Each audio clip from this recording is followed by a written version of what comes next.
Hello and welcome to this week's episode of Your Manchester with me, Miss Belinda Scandal. How the heck are we all doing? What an interesting show we've got for you today. We really have. It is jam-packed, as always, here on Your Manchester.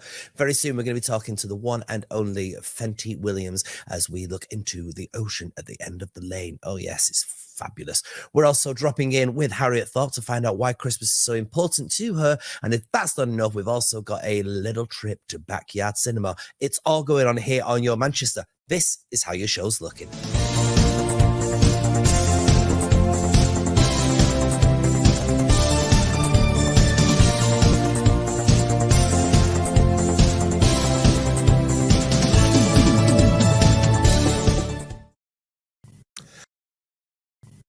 But first, Finty Williams is part of an amazing dynasty, not just in family, but in talent. She's, of course, the daughter of Dame Judi Dench and Michael Williams, the mother of TikTok star Tom Williams. Her career is nothing short of sensational, having appeared in so many films and television productions, including my personal favourite, Angelina Ballerina.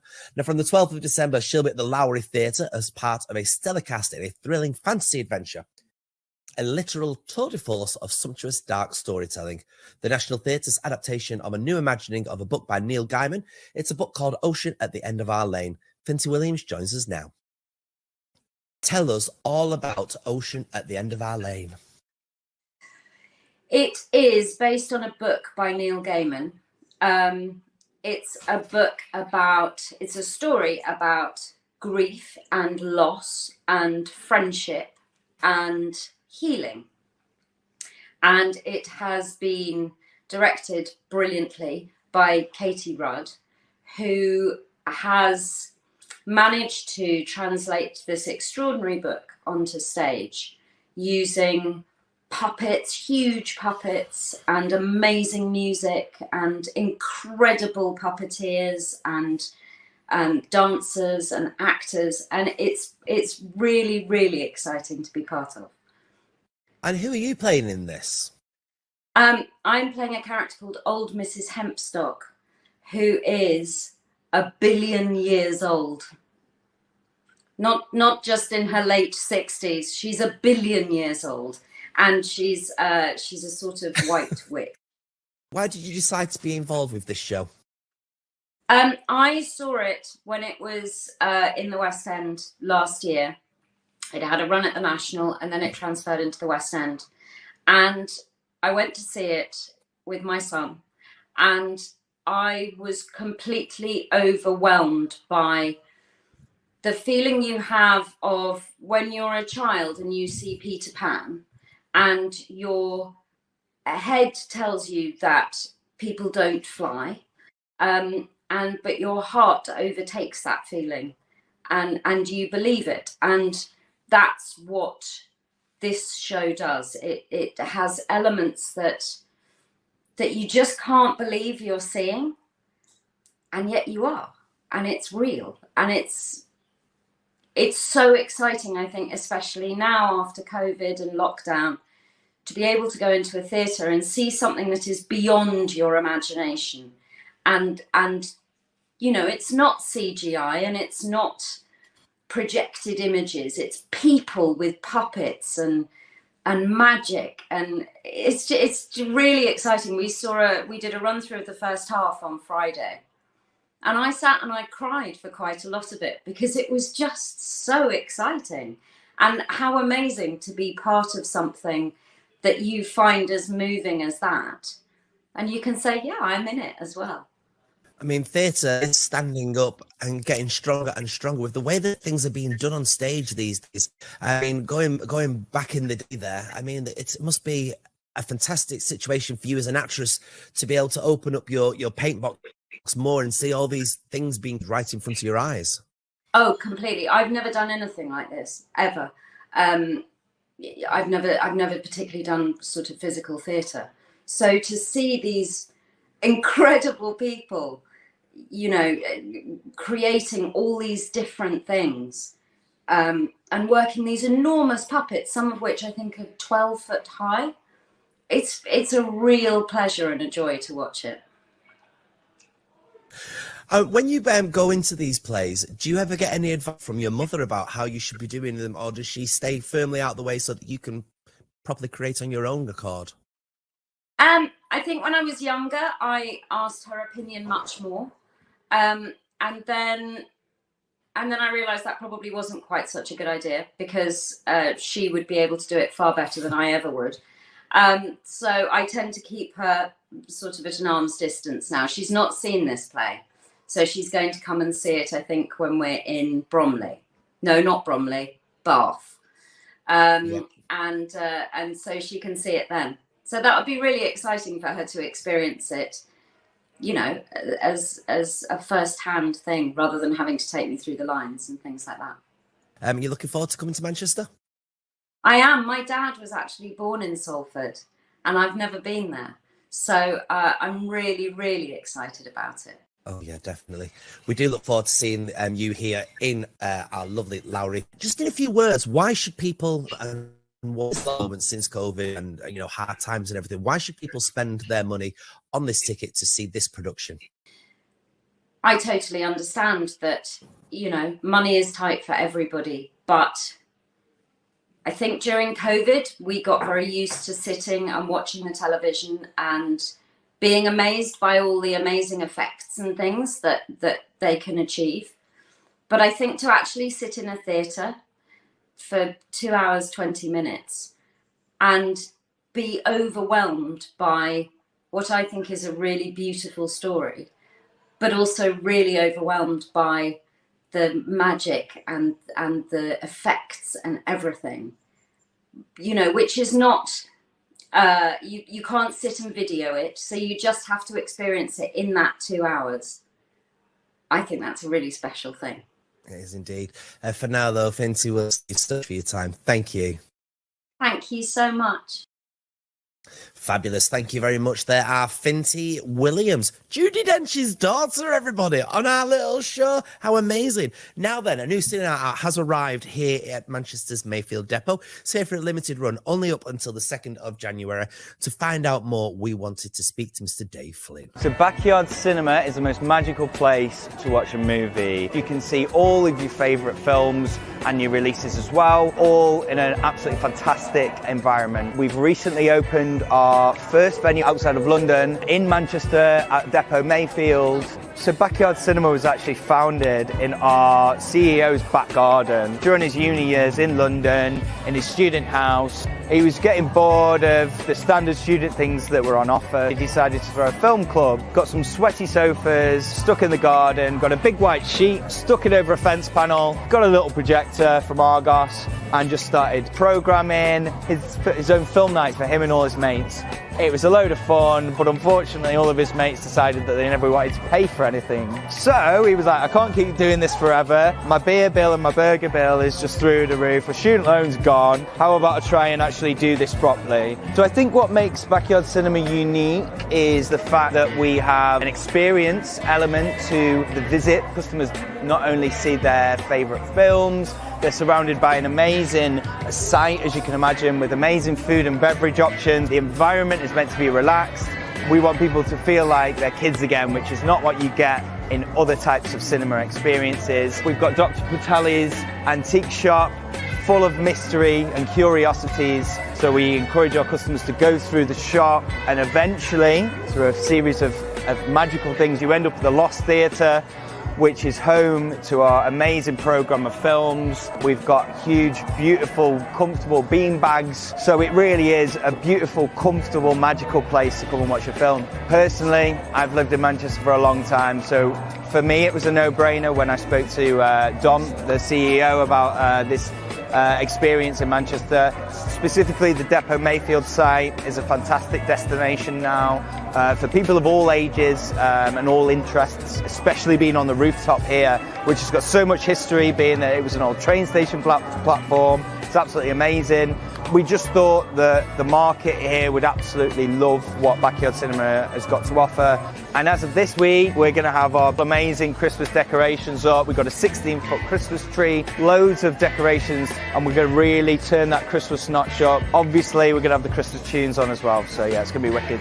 So within the cinema itself, we've got some amazing chandeliers, beautiful decor within there, lots of leaves, and it just feels like you're in this amazing magical lost theatre in a forest somewhere. It's an exclusive, limited 10-week run in total, finishing on the 2nd of January. And will we be back in the future? Well, the response has been absolutely amazing. Manchester's absolutely loved what we've put on display for them so far. Who knows, but let's see.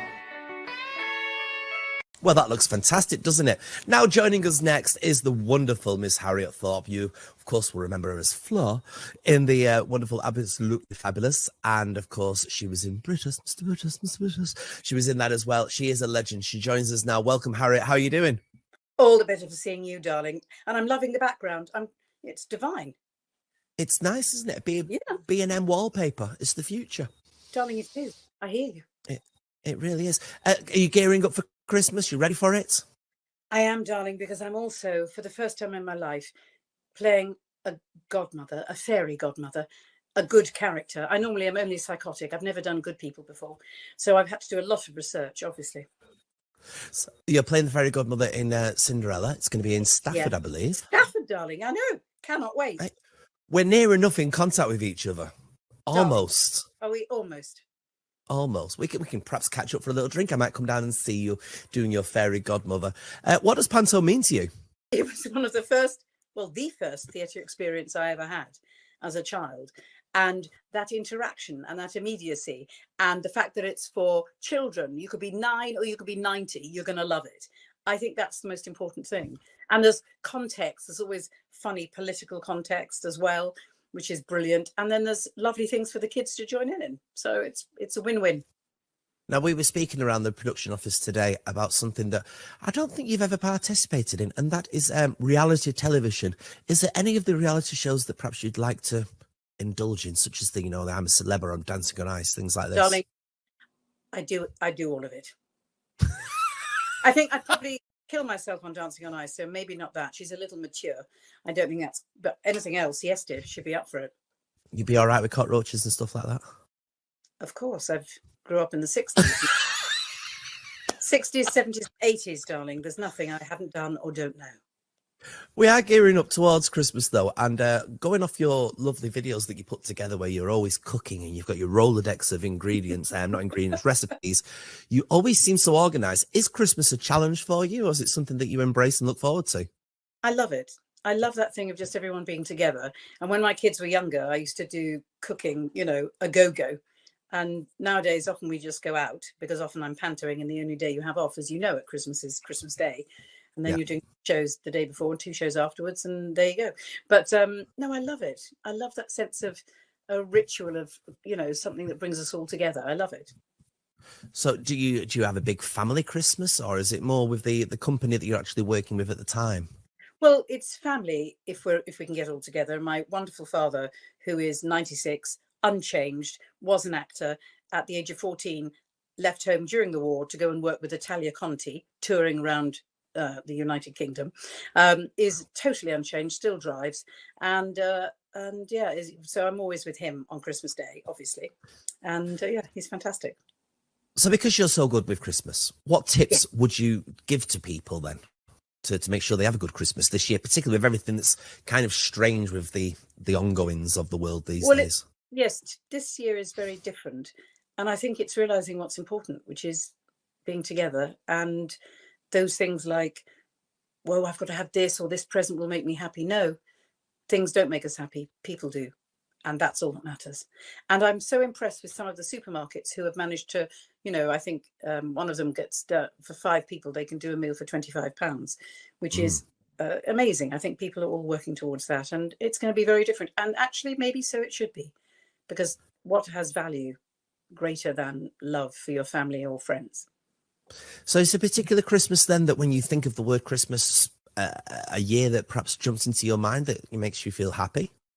I think it was any year actually, and every year, because it's just we're still together, whoever is there. And I used to have a wonderful friend, Stephen Speed, who was from Manchester, and he was in the Royal Ballet. We met at the Royal Ballet School, and he used to always come over at Christmas. Sadly, he left us a few years ago.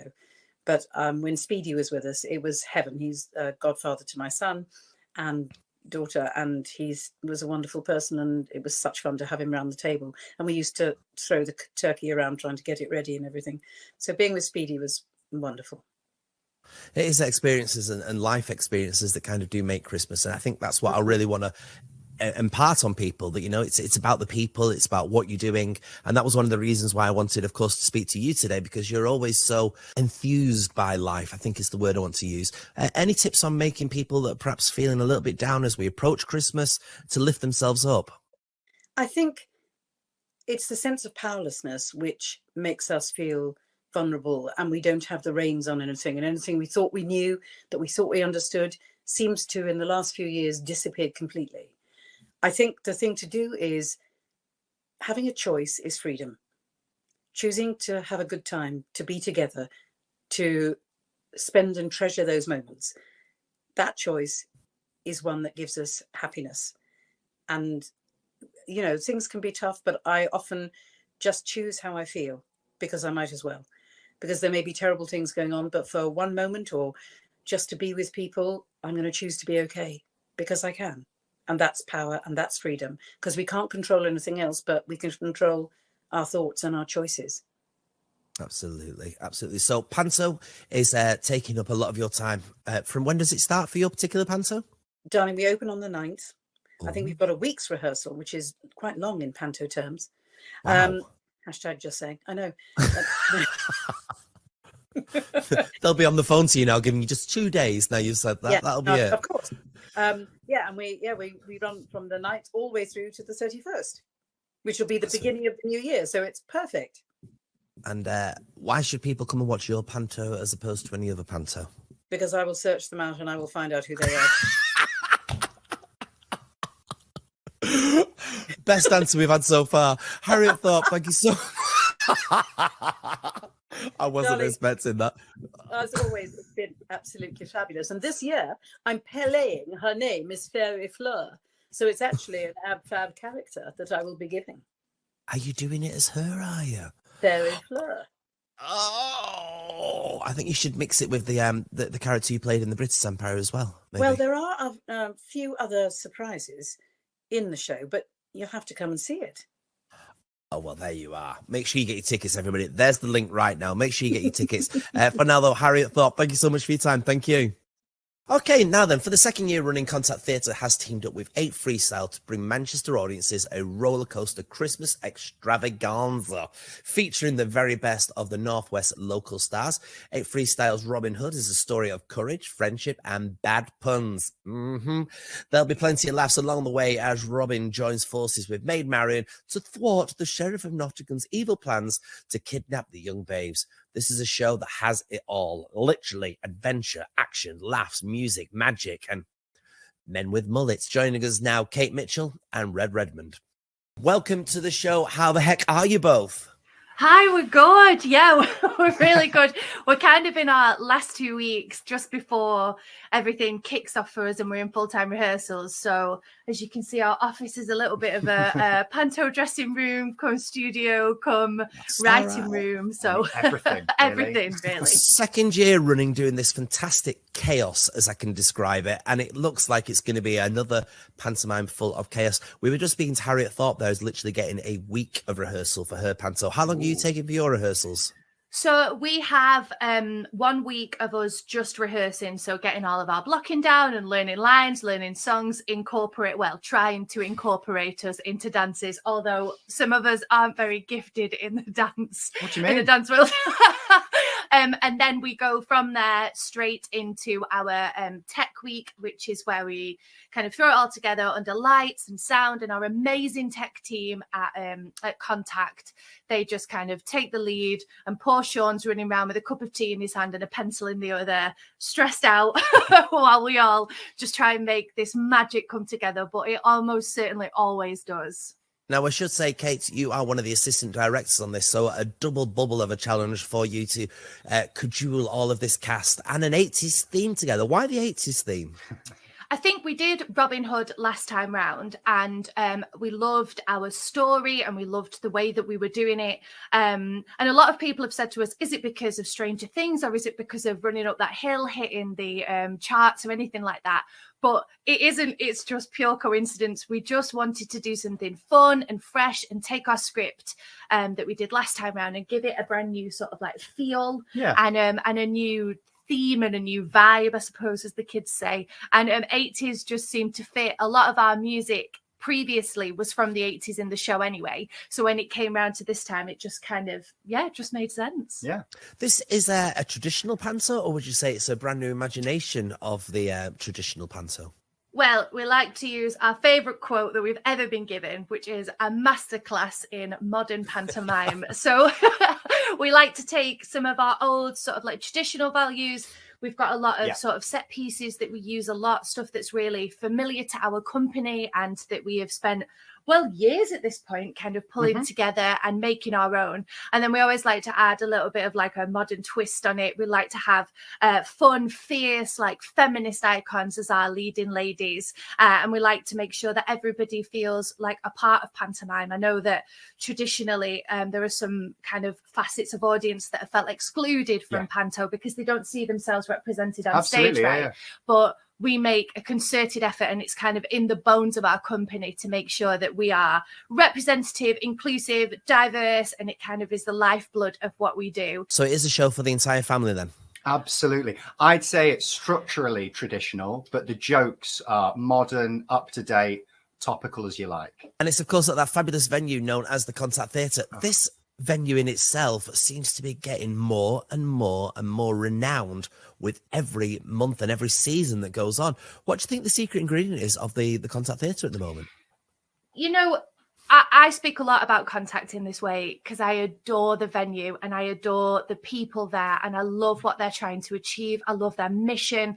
It's always been like, it sounds so corny, but I suppose it is panto season, so we're allowed to be corny. But it's been a dream of mine to be able to work with Contact and kind of for Contact and in Contact and kind of embodying all of those values. I think that what Contact does above all other venues in Manchester is it puts its audience at the heart of what it's doing and builds a programme around what suits them. And then, and this is so important, make sure that they can get in the building. We don't price people out. We're not £50 per person. We're making sure that every single person can get down there. This is running from the 11th to the 31st of December. Tickets are available via which website? contactmanchester.co.uk. Brilliant. We'll be checking that one out. Have a fabulous run, everybody. Have a fabulous, well, I can say it now, have a fabulous Christmas. Oh, exciting. We're nearly there, aren't we? We're so nearly there.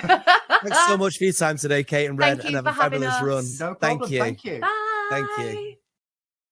How fantastic is that then, everybody? Absolutely amazing. So many things going on here in Manchester. Now then, don't forget, we are on twice a week now. And on Sunday's show, we are joined by Andy Monaghan, who is currently starring in Matthew Bond's Sleeping Beauty. We'll be asking him the secret ingredient of being a dancer in Matthew Bond's productions. Also, do you remember the 80s? And if you do you remember Wind in the Willows and other productions that required stop motion animation? It was literally the best way to go in back in the day. Well, we'll be popping over to the Cosgrove Hall archives, and as well we'll be looking at Hayley, who is definitely on a mission to stop the closure of Oldham Coliseum. As well as that, Ashstone reviews Hope Mills Theatre production of Cinderella, and that's back with you on Sunday. So yeah, make sure you're here on Sunday, where the city comes to talk. Where? Well, obviously on your Manchester.